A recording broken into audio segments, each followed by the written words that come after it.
In a league synonymous with excess, where teenage millionaires routinely bankrupt themselves on diamond chains and depreciating supercars, a shadow class of superstars operates differently. From billionaires hunting for Wi-Fi signals to finals MVPs driving rusted trucks, these are the 10 extremely rich black NBA players who famously live like they are poor. Number 10. Trey Burke, the $5,000 man. When Trey Burke was selected 9th overall in the 2013 NBA draft, he was immediately handed the keys to a kingdom most people only dream of. The expectation for a top 10 pick is immediate and visible consumption. The entourage, the jewelry, and the sprawling mansion. The statistics regarding broke former athletes are terrifying, with some estimates suggesting that 60% of NBA players face financial hardships within 5 years of retirement. Burke looked at those numbers and decided he would not become a statistic. Despite signing a rookie-scale contract that guaranteed him millions of dollars over his first few years, Burke instituted a financial lockdown that baffled his peers. He placed himself on a strict, non-negotiable allowance of $5,000 a month. To the average person, $5,000 is a healthy amount of money. But in the context of the NBA, where a single table at a nightclub can cost $10,000, Burke was essentially living on minimum wage relative to his income bracket. This $5,000 had to cover everything.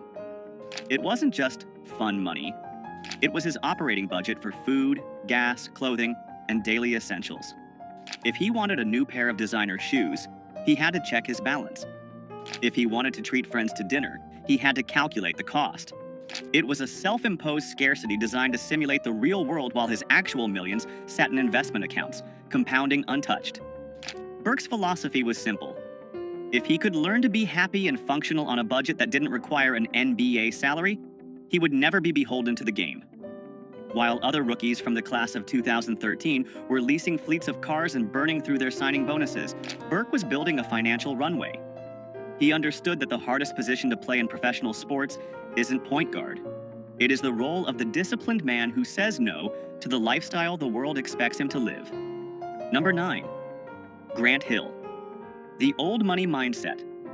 Grant Hill entered the NBA in the 1990s not just as a player, but as a brand. Dubbed the next Michael Jordan, he had the massive FILA endorsement deal, the Detroit Pistons contract, and the global fame. By all accounts, Hill should have been the poster child for 90s extravagance. However, Hill came from a unique background that inoculated him against the new money virus.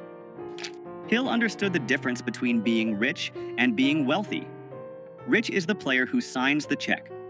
Wealthy is the person who owns the team. To bridge that gap, Hill operated with a level of financial discipline that was almost militant. When he signed his first multi-million-dollar contract, he didn't head to the Ferrari dealership. He headed to a meeting with his parents. Together, they established a budget that treated his massive NBA income as if it didn't exist. His spending money was capped strictly, creating a firewall between his lifestyle and his principal capital. Hill drove modest vehicles and famously avoided the heavy gold chains and flashy jewelry that dominated the aesthetic of 90s basketball. He viewed these items not as status symbols, but as leaks in his financial ship. This wasn't just about saving for a rainy day. It was about capital allocation. Hill treated his NBA career as a high-yield funding round for his second career. Because he lived below his means for 2 decades, he was able to transition seamlessly into the business world upon retirement. Today, Grant Hill is not just a former player. He is a partial owner of the Atlanta Hawks and a broadcasting mogul. His net worth is estimated at over $250 million. He didn't live like he was poor because he had to. He lived that way so he could eventually sit in the owner's box of the league that used to employ him. Number 8. Andre Iguodala, the Silicon Valley monk. Andre Iguodala is perhaps the most sophisticated financial mind to ever play in the NBA. During his tenure with the Golden State Warriors, he found himself physically located in the heart of global wealth creation, the San Francisco Bay Area. While his teammates were focused on the court, Iguodala realized that the real game was happening in the boardrooms of the tech startups surrounding the arena. Iguodala didn't just want to invest, he wanted to be respected by the venture capitalists building the future. To do that, he had to strip away the dumb jock stereotype. He adopted a lifestyle of extreme modesty relative to his income, often referred to as his monk phase. He openly discussed the shock of his early career spending, realizing that dropping thousands on designer clothes was a fool's game. He pivoted aggressively. Iguodala began reading books on asset allocation and market caps instead of browsing luxury catalogs. He drove practical cars and wore nondescript clothing to meetings on Sand Hill Road, blending in with the tech investors rather than standing out as a celebrity. He famously consolidated his life, cutting out the noise of luxury to focus on stacking paper for the long haul. This frugality allowed him to funnel significant portions of his salary into high-risk, high-reward tech seeds. He was an early investor in juggernauts like Zoom, Cloudflare, and Datadog before they became household names. He co-founded the Players Technology Summit, teaching other athletes how to secure their financial futures. Iguodala didn't want to be the guy with the coolest car in the parking lot. He wanted equity in the apps on everyone's phone. By living modestly, he turned his NBA paycheck into a venture capital war chest, proving that the greatest luxury is financial freedom. Number 7. Chris Paul, the point god of budgeting. Chris Paul is known as the point god for his uncanny ability to control the tempo of a basketball game, but his control over his personal balance sheet is even more legendary. Paul is the current face of financial literacy in the NBA, serving as a longtime president of the National Basketball Players Association, NBPA. His obsession with budgeting isn't just a quirk, it's a message he preaches to every rookie who enters the league. Paul's frugal mindset was cemented before he played a single minute of professional basketball. When he declared for the draft, the standard procedure for agencies was to offer a line of credit or an advance to potential top picks. His agents offered him a $100,000 advance, flash money intended to buy the obligatory draft suit, the jewelry, and the down payment on a luxury car. It is a trap that hooks players into debt before they earn a dime. Paul's parents intervened immediately. They advised him to reject the six-figure advance and take only $25,000. They told him bluntly, if he couldn't survive on $25,000 for a few months, he wasn't mentally ready to handle the millions that would follow. That lesson in delayed gratification defined his career. Even after earning hundreds of millions in salary, Paul remains notoriously careful with his spending. He is famous for buying clothes that don't carry designer price tags and emphasizes that time is the only asset you can't budget for. He urges younger players to look at the burn rate of their lifestyle. Chris Paul lives rich by refusing to let his lifestyle dictate his choices, proving that you can sign a max contract and still respect the value of a single dollar. Number 6. Jimmy Butler, the hustler in the minivan. Jimmy Butler is an enigma in the world of professional sports. He signs contracts worth hundreds of millions, yet he moves with the gritty energy of a man who is still trying to make rent. His frugality is not passive, it is performative and aggressive. Butler is famous for his disdain for the stupid tax, the extra money celebrities pay just to look important. For years, stories circulated about Butler driving a Toyota Sienna minivan.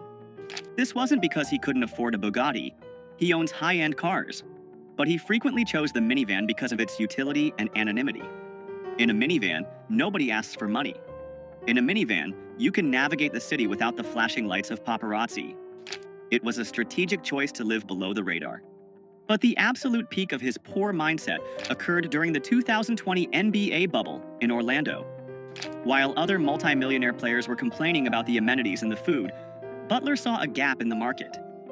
He realized there was no premium coffee available on the Disney campus. Using his own espresso machine and beans he brought in, he started Big Face Coffee. He operated out of his hotel room like a college dorm hustle. But here is the genius. He charged $20 for a cup of coffee. It didn't matter if it was a small, a medium, or a large. It didn't matter if you were a fellow superstar or a coach. The price was $20, cash only. He was grinding beans and obsessing over cash flow, genuinely excited about making a few $100s a day, despite earning over $30 million a year on the court. He didn't need the money, he needed the hustle. Butler lives below his means because he prefers the chase of making money over the boredom of spending it. Number 5. Carmelo Anthony, the Coupon King. Carmelo Anthony is one of the most prolific scorers in NBA history. A future Hall of Famer, he has earned hundreds of millions in NBA salary alone, not to mention his lucrative signature shoe deal with Jordan Brand.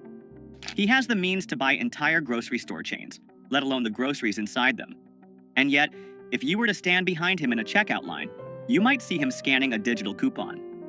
Mello has openly admitted in interviews, including a notable sit-down with CBS Sports, that he is a coupon clipper. To the outside observer, this seems absurd. Why would a man with a net worth rivaling the GDP of a small island nation care about saving 50 cents on paper towels or getting a discount on a box of cereal? The answer lies in his background. Growing up in Baltimore, Anthony saw how quickly money could vanish. That early exposure to scarcity created a permanent filter on his spending habits. For Mello, using a coupon isn't about the 50 cents. It's about the principle of value. It is a refusal to be overcharged simply because he has the capacity to pay. He advises younger players to count the pennies, searching for deals on hotels and essentials even when they don't have to. But don't mistake this for being cheap. It's about allocation. While he saves on groceries, he pours millions into Mello 7 Tech Partners, his venture capital firm that invests in digital media and consumer technology. Carmelo proves that true wealth is knowing when to spend big on equity and when to save small on eggs. He refuses to let the celebrity surcharge eat into his family's legacy. Number 4. Tim Duncan, the Oldsmobile icon. Tim Duncan is the patron saint of boring wealth.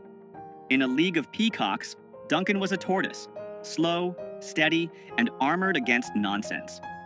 His 19-year career with the San Antonio Spurs brought him 5 NBA championships and over $240 million in salary earnings.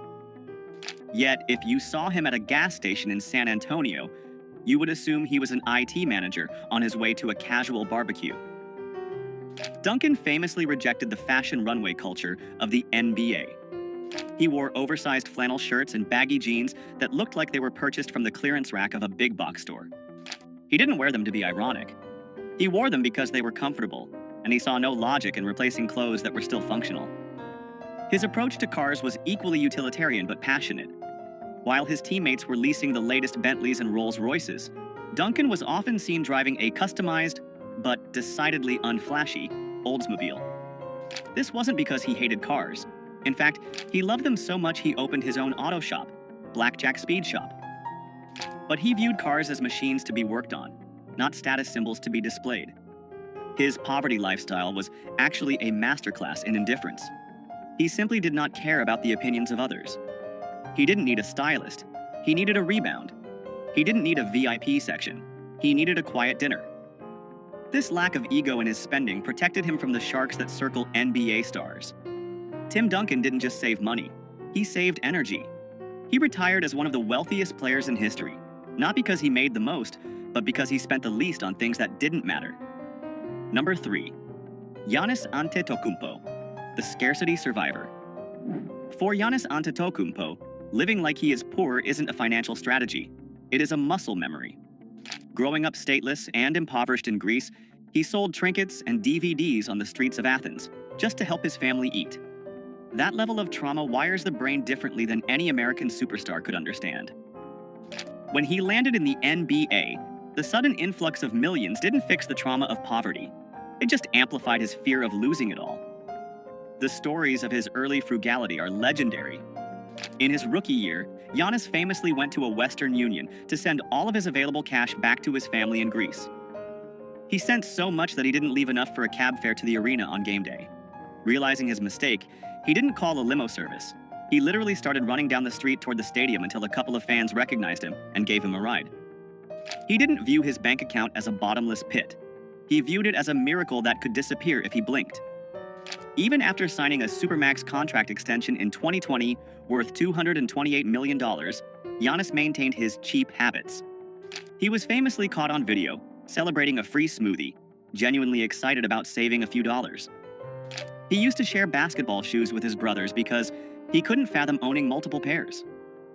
Giannis lives with a scarcity mindset in a world of infinite abundance.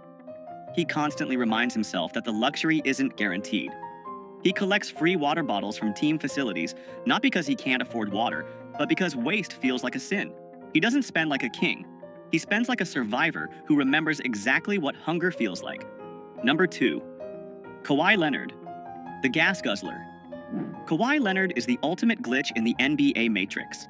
He is a two-time NBA champion, a two-time Finals MVP, and a man who has signed contracts totaling well over $250 million. By any metric, he is NBA royalty. And yet, long into his superstar career, he was still driving a rusted 1997 Chevy Tahoe. This wasn't a vintage car collection flex. This was his daily driver from his college days at San Diego State. He affectionately nicknamed it the gas guzzler. When asked by the media why a man earning over $20 million a year was driving a vehicle that belonged in a scrapyard, his answer was deadpan and perfect. It runs and it's paid off. That sentence sums up the entire philosophy of the richest frugal players. It works, so why change it? But the story gets even better. Kawhi Leonard, a man with a 9-figure net worth, once legitimately panicked because he lost his stash of coupons for Wingstop. He wasn't worried about the cost of the wings. He was stressed about losing the deal. He loves the mango habanero flavor, but he loves the value proposition even more. He approaches his finances with the same robotic, emotionless efficiency he uses to defend the best players in the world. No flash, no drama, no wasted motion. Kawhi Leonard lives in a tax bracket where he could buy a Wingstop franchise every week, but he prefers the satisfaction of getting a free meal because the coupon says he earned it. He proves that being rich doesn't mean you have to be wasteful. Number 1, LeBron James, the billionaire penny pincher. And finally, we arrive at the king. LeBron James is not just a rich basketball player. He is the first active NBA player to be officially certified as a billionaire by Forbes. He owns the Spring Hill Company, he has equity in Fenway Sports Group, owners of the Boston Red Sox and Liverpool FC, he owns pizza franchises, and he has a lifetime deal with Nike.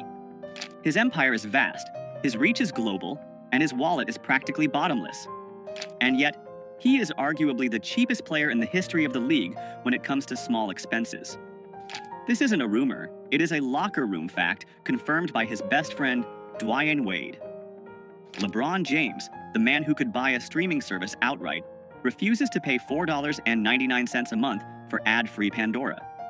He listens to commercials. He sits in the gym, lifting weights, waiting for a 30-second ad to finish rather than spending $5. But it goes deeper. LeBron famously refuses to turn on data roaming on his phone when he travels internationally. If there is no Wi-Fi, the king goes dark. He will walk around a foreign city, hunting for a free signal like a backpacker on a budget. Gabrielle Union, Dwyane Wade's wife, has joked about LeBron's refusal to use data, noting that he waits until he hits a Wi-Fi zone to send texts.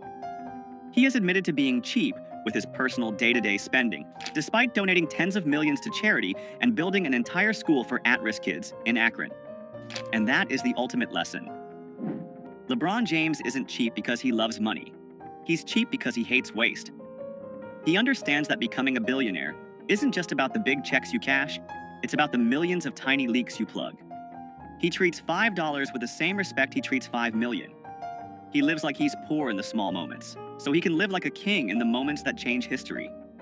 From Kawhi Leonard's rusted Tahoe to LeBron James's relentless battle against data roaming charges, these players prove that true wealth isn't about what you spend, it's about what you keep. Which of these frugal flexes impressed you the most? Let us know in the comments below. Make sure to like and subscribe to Black Status for more deep dives into the mindset of the ultra-wealthy. We'll see you in the next one.